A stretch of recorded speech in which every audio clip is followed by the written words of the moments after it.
So it's interesting. Whenever this question comes up, I think about the creationist and theological evolutionist debate, in which there seem to be those in the creationist camp who say that theological evolution or theist evolution is simply incompatible, right, with the doctrine of creation. And in the same camp, it seems to be that there are certain universalists who believe that the notion of compatibilism is actually incompatible with universal salvation. Now, I believe this is false. I believe that you do have compatibilists or determinists, such as Friedrich Schleiermacher, who were, in fact, people who affirmed universal salvation. And I myself am not certain in this regard where I fall in this camp between compatibilism and incompatibilism. I think it's very easy for a compatibilist to read certain scriptures that talk about God's love for all individuals without exception, and then to see certain texts that teach universal salvation and put two and two together.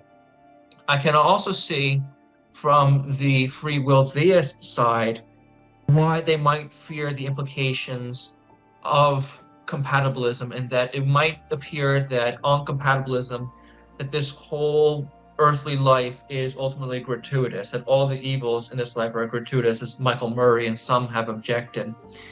But at the end of the day, I believe both models of freedom, whether one holds to a compatibilist model of freedom or whether one holds to a libertarian model of freedom, are ultimately compatible with universal salvation. So what I think is the question that's really underlying this isn't so much the model of freedom as the model of foreknowledge. This is something I bring out in my book.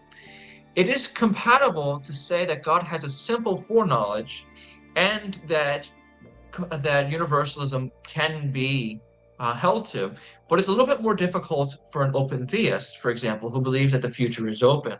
So while an open theist is also a libertarian, an open theist has a difference in opinion on the content that comprises God's knowledge of the future. And so this is where I think the debate really lies. It's not so much between whether a compatibilist and libertarian can affirm universal salvation as it is whether an open theist or theological determinist can affirm universal salvation. And I make the point in my book that I believe that it is possible for an open theist to affirm universal salvation. In fact, Gregory Boyd, in his book Satan and the Problem of Evil, brings out that just because one is an open theist doesn't mean that one cannot know certain things about the future. For example, God knew that if sin would arise, that God would respond by providing grace and atonement for his creatures. So God knew that he would do such in the case or the event of human sin. In the same token, I make the argument that God, not only did he know that he would provide atonement, but God knew that he would not stop at any length in attempting to rescue his creatures until all creatures have eventually been rescued, have in fact been saved. What a lot of this comes down to is the notion of character formation, is that when we make decisions, we are in fact choosing the character that we will have for ourselves. So I have talked to Richard Swinburne about this, and Swinburne, Boyd, and others make the argument, as following the footsteps of C.S. Lewis and Aristotle even before him, in that over time the choices that we make become who we are, and that as we choose a good action, it becomes easier the next time to choose another good action. It becomes easier to choose another good action. Now, I cannot disagree more with this assumption. I come from a family where alcoholism has been a real thing, and I can tell you that there are occasions where a person can repeatedly reject the bottle, right? They can repeatedly reject it, but that doesn't make it easier the next time to reject the bottle. In fact, a person can be self-deceived and think, well, I've rejected the bottle so many times now that what does one sip hurt, right? And so, in fact, rather than making it easier, it might aggravate the problem altogether. This is a particular issue with young people today who struggle with pornography. And that if you talk to many of them, they'll say that when they resist the urge of pornography, it doesn't make it easier to resist it in the future. In many cases, it makes it harder for them.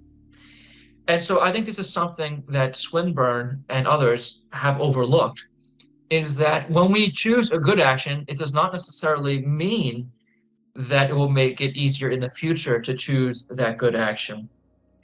I think that Swinburne also passes over the fact that not only are good actions necessary in some cases for building a moral character, but so are immoral actions. So take, for example, a pastor who has grown accustomed to cheating on his wife in secret. Now, eventually his sin becomes open, and his wife threatens to leave him and bring the children with her. In such a moment, when this man is confronted by the evil that he has done, it may be that this becomes a wake-up call, and that he essentially reforms his character. He starts attending um, therapy sessions. He starts doing activities with his family and with his wife. And so it's interesting here that this immoral action was just as necessary for his reformation in terms of creating a moral character within him than a moral decision. Because what immoral actions often do is they bring us to the verge of the abyss, where we see what such actions ultimately lead to. Take, for example, the case of the Apostle Paul, who was persecuting the Church of Christ. Later on, Paul would realize when Christ was revealed in him that it was in fact Christ he was persecuting. It was in fact his Lord, God himself, whom he was persecuting. And in such a moment, he realized that all the pride that he had built up inside of him, thinking that he was a great follower of God, that he was basically better than most followers of God in his day, was essentially flawed. And it was when Christ was revealed in him, it was when he came to the verge of that abyss that there was that point of reformation. And so I believe that ultimately the question of whether compatibilism and libertarianism can both affirm universal salvation comes down to these questions of divine foreknowledge and character formation. If it can in fact be the case that open theism can affirm universal salvation, then we have removed the last obstacle in this regard. But it can only be believed that open theism can affirm universal salvation if it can be believed that character formation does not present a threat to such a goal. And as it is, I don't think that character formation, as described by Richard Swinburne and others, presents such a formidable obstacle. Gregory Boyd, one final example, that he presents in his work is that of the Apostle Peter, who the Apostle Peter denied Christ 3 times. Now, Boyd takes the position that essentially what happened in this circumstance is that God squeezed Peter's character to get a certain result out of him. And so I've made the argument that perhaps God, knowing that the good of salvation surpasses all others, may essentially do the same with individuals who are on the verge of the abyss or on the verge of cementing their character in opposition to God. It may be that he squeezes them.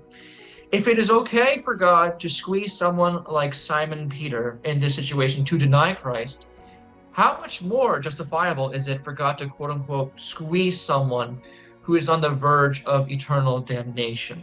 And so those would be some of my thoughts pertaining to the compatibilist and libertarian debate, is that yes, both of them can affirm a universal salvation, but the more interesting question is that of God's foreknowledge of such a fate and of the notion of character formation.